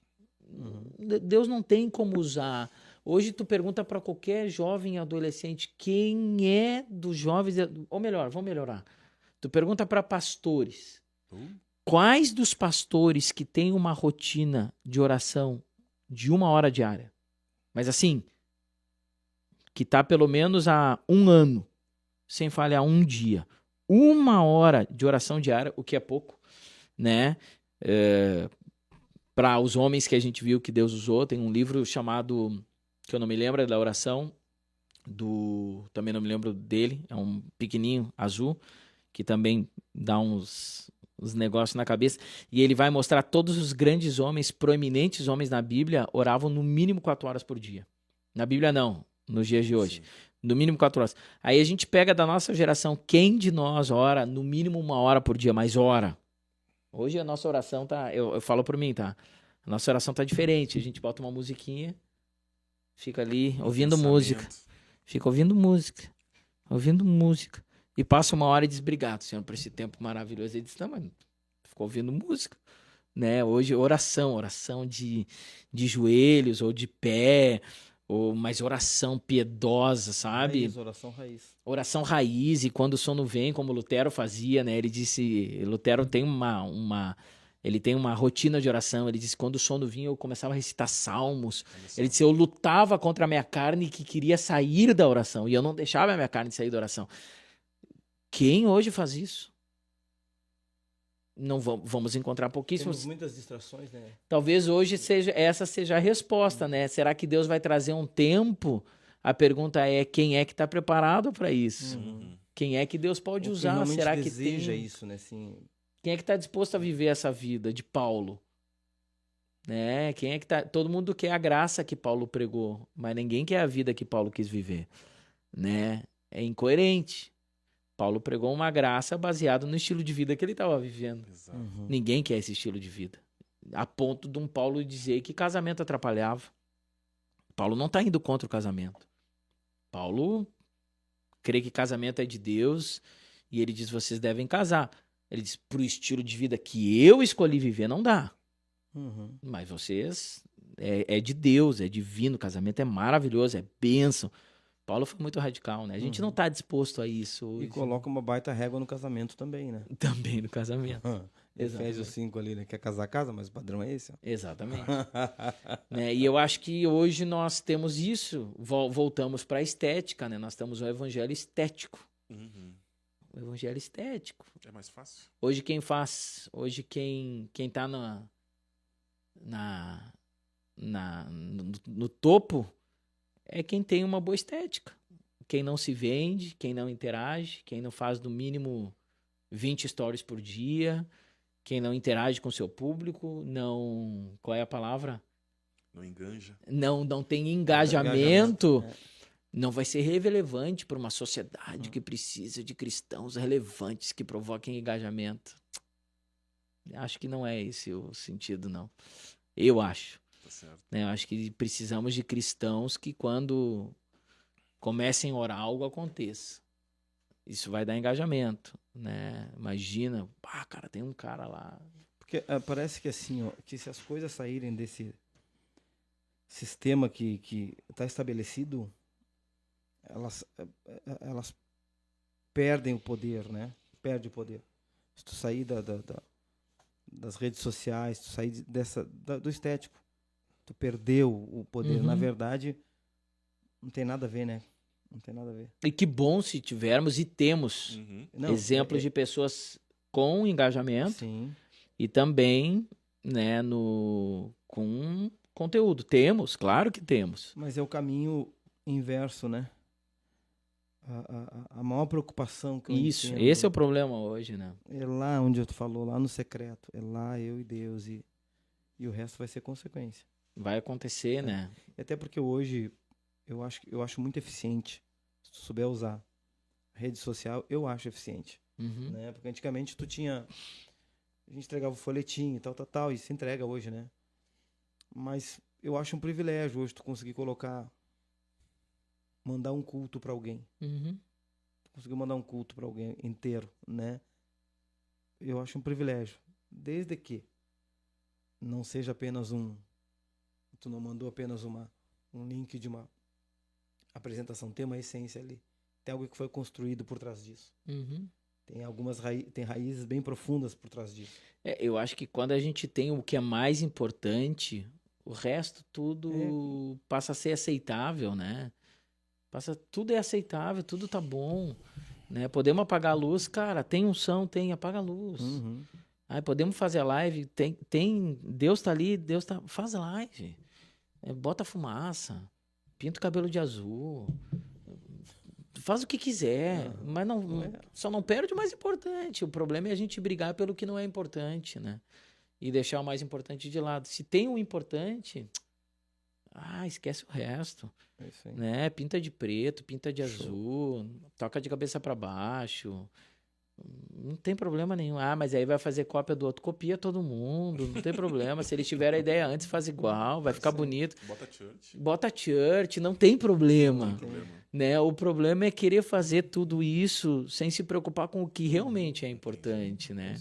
Essa para mim hoje é a minha grande crítica, que eu acho que responde talvez a questão, né, do movimento de Deus levantar alguém. Eu acho que Deus tá levantando, tá? E claro, não diminuindo né? o poder de Deus. Deus é poderoso para fazer o que ele quiser, né? Mas em todo tempo, assim, Deus sempre teve pessoas. Sempre teve. Ele não nos dá satisfação, né? Mas Sim. ele sempre está trabalhando com pessoas, né? Sempre. E tem, hein? Tem. Eu vi uma pregação do pastor Jeremias Pereira fantástica esses dias. E ele dizia isso. Ele dizia, hoje a gente bota ranking dos pastores melhor. Os melhores pastores do Brasil. Ele disse, vai se converter. Que ranking? Ele disse, tem um monte de pastor abençoado, muito crente, melhor do que eu 1000 vezes, que ninguém conhece. É isso aí. Olha só. Sempre teve. Para de ranking. Então tem muita gente crente, tem muita gente abençoada. Quando a gente viajava mais, né? Cara, a gente vai a alguns lugares, e tu bem mais do que eu, né? Que a gente vê algumas pessoas assim, tanto na palavra quanto na música, que tu fica olhando assim, dizendo, cara, esse cara tá escondido aqui, ó. E talentos assim, e os caras não estão nem aí se são conhecidos, se tem um videozinho na internet, se não tem. Os caras estão lá dando o melhor, sabe?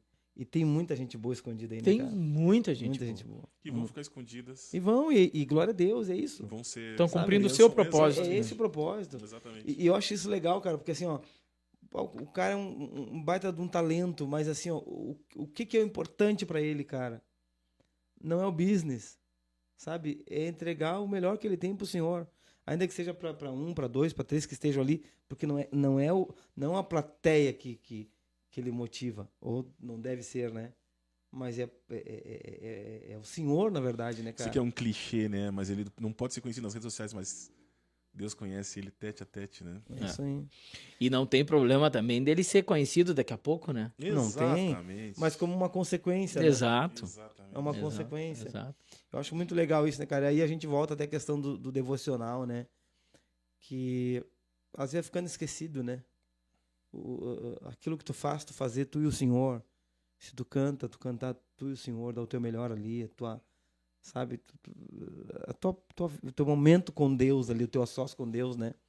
Pode ser orar, pode ser cantar, pode ser escutar música também, não tem problema nenhum, mas é eu e ele aqui, sabe? Não tem nada, não tem câmera, não tem ninguém tá me vendo, ninguém precisa saber disso aqui. Tem uma pessoa que hoje é muito conhecida, né, a nível até aqui no Brasil, fora, que eu tive a oportunidade de conhecer ele antes e eu sempre falava para Daphne, eu disse, esse cara vai longe, né? Porque eu lá no Canção eu tive a oportunidade de conhecer ele, estar junto com ele, e ele era diferente. No quarto, né? No quarto, diferente. Um cara que amava, e eu tenho certeza que ele continua assim até hoje, amava o Senhor de uma forma muito diferente do que eu.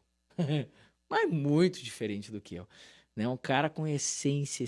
Eu disse, não tem como Deus não usar, porque ele é amigo de Deus. E tudo que ele fizer, ele vai refletir Deus, e alguém que reflete Deus é diferente. Né? E Deus usou, e hoje ele alcançou lugares absurdamente espetaculares, né? Porque Deus usou e Deus o separou para isso, para ser relevante para uma sociedade. Outros também que a gente conheceu continuam sendo relevantes para uma congregação de poucas pessoas. Isso aí. Cada um no seu, Exato. né? Cada um no seu, mas não esquecendo do mais importante, que é a essência, né? Show. Que legal. Estamos com quanto tempo, né? Temos ainda uns minutinhos. Só uma última questão. E essa transição? Eu sei que vocês estão no meio do caminho, né? Pelos comentários aí, 17 anos, 14 anos tocando. O pastor já está... 42 O tocando. ponteirinho já está virando para o outro lado, né? Vocês estão vivendo a transição de... vocês pegaram uma igreja de um jeito e estão hoje passando por um pessoal totalmente diferente. Vocês estão no meio dessa transição. Como que tá para vocês isso? Pastores na igreja, como que tá para vocês gerir isso, gerenciar isso? De repente, eu não tô me tornando o cara ranzinza que eu antes não gostava. É um toquezinho, eu acho. Eu acho que né? isso é um toque, é um desabafo. Eu não quero tocar sobre a nossa igreja. Nossa igreja não acontece isso, graças a Deus. Não. Eu acho que o pastor ali, quando chega nos 50 anos, tem que passar o cajado. Eu também acho. Né, por um de 39, por aí, mais ou menos. Tá, pastor? Falta muito. Não, eu acho que hoje eu não sou pastor, né, principal da igreja. Hoje eu estou pastoreando os jovens ali em Porto Alegre. O Olavo meu irmão é o pastor. Mas a gente acompanha, né, e nós compartilhávamos, eu acho que isso, né, essa eu acho que é uma grande, talvez, dificuldade dos pastores dessa faixa etária, entre 40 e 50, porque... Mas é a dificuldade nossa, porque o pastor, ele sempre tem aquela coisa, né? Quando ele é novo, ele ouve tanta coisa nessas reuniões de pastor, né? Ele é tão novinho, né? Vai chegar teu tempo, né? Alguns irmãos até falam para ti que não querem ser ministrados contigo, que é com um pastor de verdade. Né? O pastor não vai me entender. E aí chega na igreja... Tu não tem toda aquela voz. E todo pastor novo tem isso, né? O dia que eu acho que é uma mentira, mas a gente carrega isso, né? O dia que eu tiver autônomo. Todo mundo sonha por uma autonomia que nunca é boa, né? A autonomia não é boa, né? Ela é um peso. E o problema é que quando a gente chega nessa autonomia, já tem uma outra geração vindo atrás, né? E aí o problema é esse de que aí quando tu chega na autonomia, tu diz, agora sim. Agora eu vou fazer o ministério como eu tenho que ser. E aí tu acaba, às vezes, sendo pior do que a geração que veio antes de ti, né? Que até te ofereceu algumas barreiras, mas te abriu portas, senão tu não... tu criticava, né? Exatamente. Ofereceu barreiras, porque é normal, mas também te abriu portas. E aí quando tu assume sozinho, tu diz, não, ninguém entra, as portas todas fechadas para a próxima geração. É muito perigoso, né? A gente cair essa ficha dizendo assim, assumimos, mas já assumimos olhando para trás, né? Sim. Já meio que ladeando, assim, deixando a próxima geração também acelerar, né? Tu sabe que assim, ó, primeiro que assim, ó, cara, eu amo tudo isso.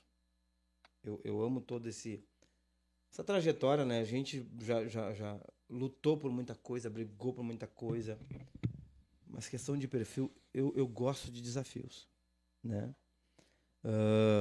Os desafios que eu tive lá atrás, meu Deus do céu. Né, até a gente chegar aqui, parece que dentro falou assim, dá um ufa, agora vai, né?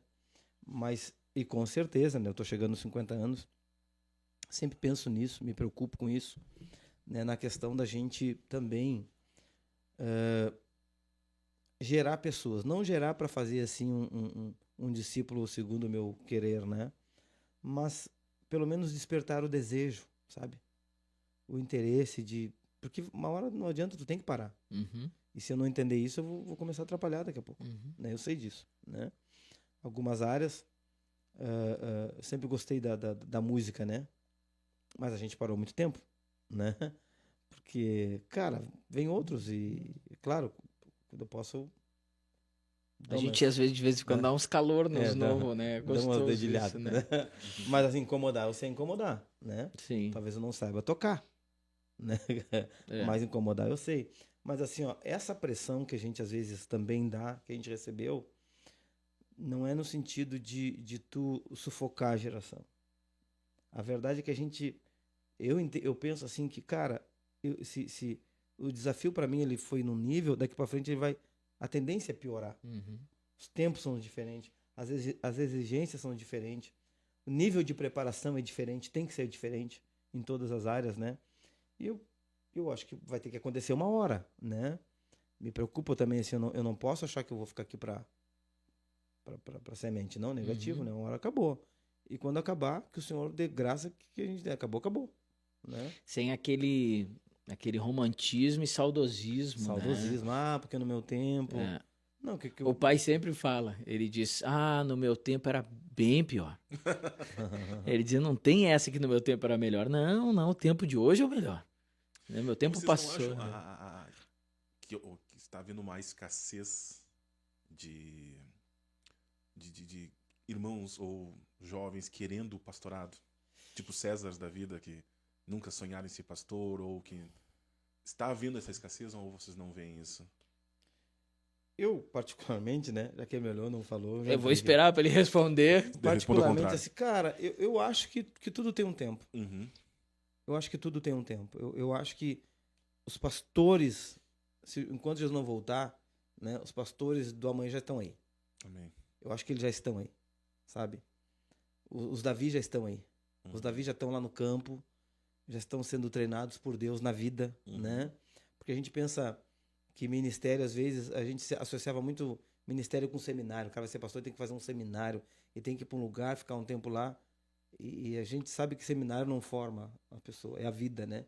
É o dia a dia, é a convivência na igreja, é estar perto, é ver que tem dificuldade. Às vezes não é nem estar envolvido com o ministério, né? Mas às vezes é o cara lá, é o Paulo, que está lá até perseguindo os cristãos, mas que o Senhor já está de olho nele. Eu acho que os pastores já estão aí, né? Se amanhã eu não puder mais, Deus já tem, né? Já me provi de um rei, que nem ele fez lá com Saul, né? Uhum. Porque parece que... Porque Saul foi o primeiro rei de Israel, cara, se achou um cara, sabe, uma raridade para liderar o povo. Mas o Senhor disse para Samuel, até quando vai ficar insistindo? Até quando vai ter dó de Saul, havendo eu rejeitado para que não reine mais? Vai até a casa de Jessé, porque lá na casa de Jessé eu já me provi. Eu já tenho um rei. Então eu acho que Deus sempre vai ter. Uhum. Sempre vai ter. Às vezes nossos olhos não veem. Eu tenho ouvido alguns feedbacks. Algumas pessoas têm me procurado, alguns jovens casais. Que legal. Têm procurado e manifestado esse desejo, pastor. Meu sonho, meu desejo é esse. Eu quero ser pastor, outros querem ir para o campo missionário, né? E aí que a gente vê a riqueza do reino de Deus, né, cara? Ainda que a igreja não tenha um sistema de sucessão, né, bem estruturado, que eu acho que se tiver é melhor, né? O sistema de Deus ele não vai deixar. Eu creio que tem. Quanto a isso, eu particularmente não me preocupo. Eu acho que a gente deve trabalhar melhor nisso. Eu creio que sim, mas eu creio que já tem. Amém. Eu acho que é isso aí. Né? Muito obrigado. Não, mas eu acho que é isso mesmo. Eu acho que é Deus que provê, né?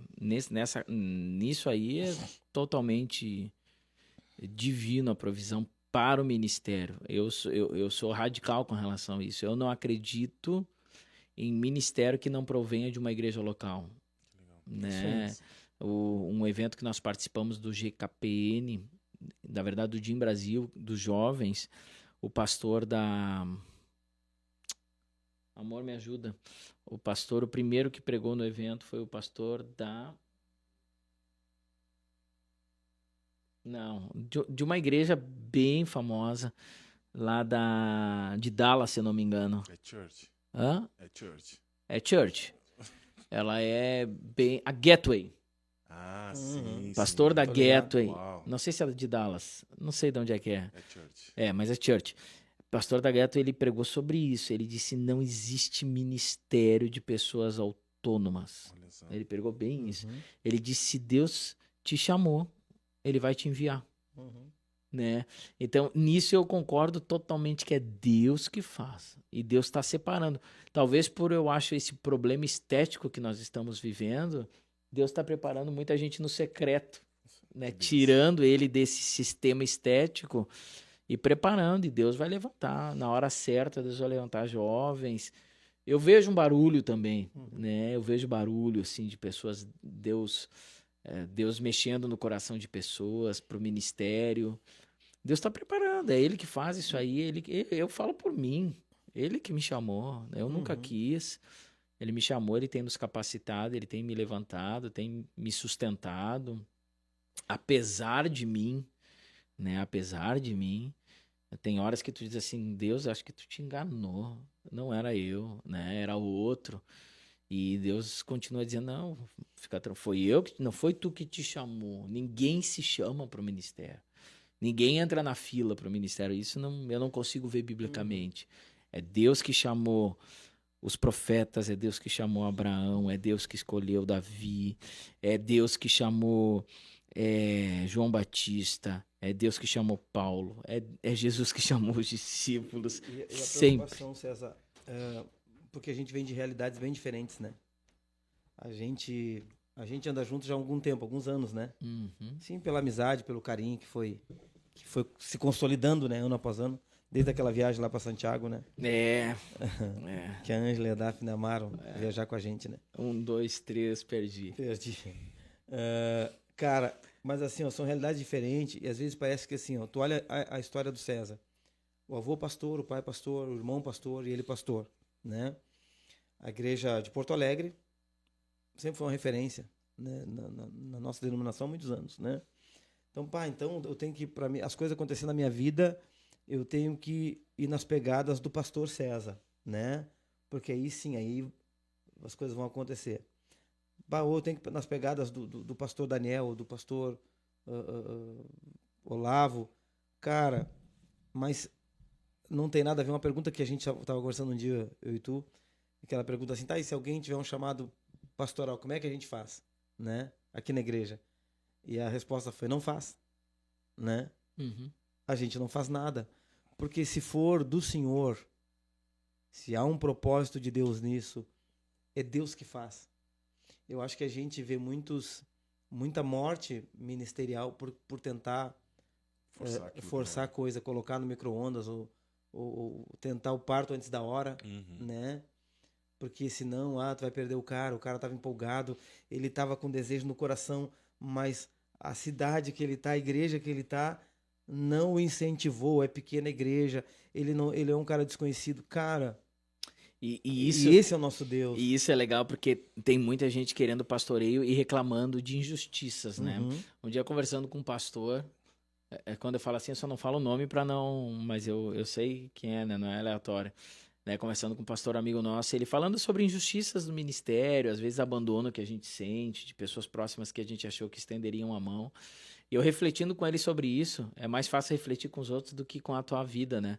A tua vida tu não enxerga, mas a dos outros tu enxerga rapidão, né? E aí eu refletindo com ele, eu dizia, cara, claro que a gente pode aqui citar um monte de injustiças e um monte de coisa. Eu digo, mas será que o culpado são essas pessoas? Ou será que esse é o caminho para formar alguém, né? Será que não foi Deus que endureceu o coração daquela pessoa para justamente ela não te ajudar? Foi Deus que disse assim, não vai. Ele precisa passar por esse deserto, porque esse deserto vai melhorar ele, né? Então o problema não está com aquele que fez injustiça em ti. A questão é que Deus permitiu essa injustiça para moldar o teu coração. Aí ele disse, puxa vida, é verdade, não tinha pensado nisso. Eu disse, eu também não, pensei agora conversando contigo. Né? Mas é verdade, na conversa eu disse, puxa vida, me caiu essa ficha. Eu digo, às vezes a gente culpa, e isso é importante, né? Tu não tocar num processo de alguém que está sendo preparado para o ministério. Não tirar as pedras do meio do caminho dele. Que às vezes as pedras são necessárias. Né? Mas se a gente não abrir essa porta para ele agora, ele vai desistir. Que pena. Precisa ser forjado, Ele né? precisa ser. A gente até brincava, a gente tinha um rapaz no instituto. Aí não é bom, tá? Mas é brincadeira só pra descontrair. Nós estávamos no instituto vivendo ali 7 meninos numa casa. E aí entrou um 8º menino e ele chegou no meio do semestre perdidaço, mas perdido, não tinha dinheiro, não tinha nada. E a gente também com pouco dinheiro, mas tu aprende a viver com pouco, né? E aí tu segurava o dinheiro e de noite a gente dizia, vamos sair pra comer uma coisa, vamos sair. E ele tava lá, não tinha dinheiro pra comer. E aí nós saía. E aí chegava na esquina, alguém dizia, cara, ele não tem dinheiro pra comer. E aí nós podíamos muito bem pagar pra ele, mas era guri brincando com uma coisa séria. Mas nós achava engraçado brincar assim. Aí nós dizia, cara, olha só, se ele tá sem dinheiro, é porque Deus permitiu ele estar sem dinheiro. E se Deus permitiu... Coraçãozinho duro, né? E se Deus... Mas a gente fazia de brincadeira e achava engraçado tu levar a sério a brincadeira. Ele dizia, se ele tá sem dinheiro é porque Deus permitiu. E se Deus permitiu é pra moldar alguma coisa no caráter dele. Eu disse, nós não vamos impedir a obra de Deus. E nós achava engraçado o fato da gente rir, nós ia embora. E nós comia. E nós voltava e ele ficava sem comida. Nossa! E nós ria com essa hipótese. Era 3 da manhã, alguém dizia, gente, vamos no shopping. Todo mundo era obrigado a levantar e ir pro shopping, caminhando, 3 da manhã. A gente achava engraçado. E aí aquilo foi uma brincadeira e a gente fez isso com ele uns 3, 4 dias. Aí depois alguém disse assim, cara, deu, meu. Não, deu. E aí a gente, parou. E a gente começou a ajudar ele. Mas é uma coisa, às vezes, que acontece com a gente, né? Uma história horrível, mas a gente fez, né? Mas uma história que acontece com a gente, às vezes, na caminhada ministerial, a gente quer, criar um modelo de igreja, de criação, de... Não, peraí. Não foi assim que nasceram os maiores pastores. E né? aí entra, assim, ó, voltando à questão estética agora, né? E misturando tudo. Porque, assim, cara, hoje a imagem, ela é tudo, né? Aí tu vê lá, tu olha na mídia, o cara na igreja aqui, ó. O outro sendo levantado no ministério, né? E tu fica pensando, poxa, por isso que eu não vou pra frente, porque eu não tô lá. Isso. Né? Eu não tô lá em Porto Alegre. Eu não tô lá sei lá, na Bethel. Eu tinha que fazer um intercâmbio. Eu não fui pro Cancion, por isso que a minha vida não deu certo, sabe? Não fui pro Bereia, né? E não tá, às vezes, preocupado com o que é mais importante. Exatamente, cara. E não tem nada a ver com isso. E não tem uma receita de bolo, por exemplo, pastor César, o senhor vem de uma avô, pai, pastor. Seu pai foi pastor? Não. É assim, são realidades diferentes. A receita de bolo é Deus quem faz, É, né? o Deus que É faz. Deus quem faz. Eu já vi pastor levantado aí no meio de um lar totalmente destruído e outros que... E aí tu vê a soberania de Deus, assim, ó, porque, cara, se é o Senhor que levanta, o Senhor sabe o perfil de pessoa que ele precisa para aquela situação. O Senhor sabe o cara que ele quer usar em tal lugar, em cada cidade, em cada bairro, em cada congregação. E isso, isso é muito interessante porque as pessoas olham para mim, por exemplo, algumas pessoas, né? Olham e dizem, mas que honra nascer nessa família. Eu, às vezes, me sentia envergonhado. Eu queria ter um baita testemunho. Imagina. O cara era drogado, o cara isso e aquilo, Deus levantou e agora é um Matei pastor. 3, E tu, César? Meu avô era pastor, meu pai era pastor, minha irmã é pastor, eu também sou pastor. Eu sentia vergonha no meu testemunho. Né? Enquanto umas pessoas queriam passar pelo caminho, eu disse, não, que sem graça. Eu não tenho autoridade para ser pastor. Olha a mentira do diabo, né? Ele coloca a mentira em quem tá na família ruim. Olha só. E ele coloca... eu não tenho pedigree. Eu não Nunca tenho vou chegar lá. pedigree. Eu não... né? Quem sou eu para subir no púlpito e pregar? Não sou ninguém, eu sou um filhinho de papai. E bem pelo contrário, né? As lutas que eu passei, provavelmente, e eu sei que são as mesmas que o pastor Daniel passou. A gente é ser humano e o diabo é o mesmo para todo mundo. Verdade. O diabo tá no mesmo diabo que tá tentando alguém lá no presídio, tá me tentando em casa. Verdade. Né? E, claro, com coisas diferentes, mas o pecado é o mesmo. E o pecado destrói tanto quanto. Independente do pecado, ele é destrutivo e ele é mortal. Né? E o diabo é o mesmo, ele tenta de forma diferente, mas com a mesma pílula, né? Que se chama pecado. E todos nós precisamos vencer isso. Amém. Gostaria de agradecer, então, pastor César. Muito obrigado mesmo. Uma honra a sua vinda aí. Foi enriquecedor, né, pelo testemunho, pela vida mesmo. Pastor Daniel, muito obrigado também, pastor Daniel. Brigadão, assim, ó. E obrigado, pastor César, meu amigo, cara. Uma alegria, uma honra de ter aqui, né? Verdade. Tu sabe o quanto tu mora no meu coração, quanto eu te amo. Tu é tua casa, né? Obrigado. Tô só por aquele churrasco que tu... Eu, né? eu tenho que agradecer, na verdade, né? De estar aqui com vocês. Eu tenho um lugar que eu fico feliz de vir pra cá, né? Por várias coisas, né? Uma pela amizade, né? O Dé nem sabe, né? Mas eu tenho uma coisa muito legal. Eu conheci o Dé, na verdade eu conheci antes, mas onde eu vi o Dé mesmo, assim, foi no Louvorzão de Caxias. Tu nem deve lembrar. E a gente foi lá e tu pregou, né? No Louvorzão de Caxias. Quando foi isso? Acho que foi o Carlinhos foi junto. Tu tava lá, foi o Dé que pregou quando tu tava lá? Não. Acho que foi. Ou foi antes. Então foi lá por 2010, 11, por aí, não? Eu não sei. E eu conheci o Dé assim, mas nunca tinha visto. E aí eu disse, eu sou muito curioso para ver as pessoas pregar, né?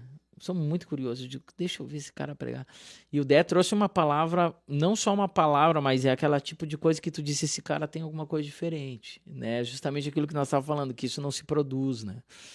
E eu fui muito abençoado que ele nunca tive a oportunidade de falar isso justamente agora nesse podcast, né? Fui de lá para cá e eu disse, puxa vida, que cara, esse cara é bênção, né? Aquela palavra, o jeito com que tu falou mudou, o ambiente não estava tão propício para uma ministração de palavra, um louvorzão, aquela bagunça, e banda entra, banda sai e vai. E eu tinha trazido a palavra num antes, né? E depois nesse segundo foi contigo. E eu disse, cara, esse cara é abençoado, esse cara é diferente, né? Então, prazerzão tá aqui, né? Aquele dia foi muito, muito especial para mim. E o pastor Daniel, né, é um irmão que a gente sei lá, se bate, se quebra. Eu já paguei ele 3 vezes, né, num Mata-Leão, né? Ele tem treinado bastante para tentar, mas não tem conseguido.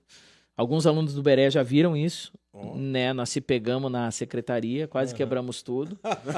E aí depois eu fui dar aula sangrando, literalmente sangrando. Os alunos chegando, os diretores No chão. no chão, no carpete. Mas se pegando, né? E aí eu saí sangrando assim, mas deu tudo certo. Depois que eu apaguei ele, claro. Mas é um irmão, né? Hoje eu tenho irmãos abençoados, meu irmão e minha irmã. Tenho, Deus o livre, tenho uma proximidade com eles como amigos, né? Mas tem amigos assim que Deus nos presenteou a nível Brasil e a nível que são irmãos, são como irmãos, né? E o pastor Daniel é um dele, na qual tenho liberdade para abrir o coração, é gente da família e uma honra minha estar aqui com vocês. Nossa. Né? Uma honra mesmo. Nossa, honra mesmo. Eu, se me convidasse, né?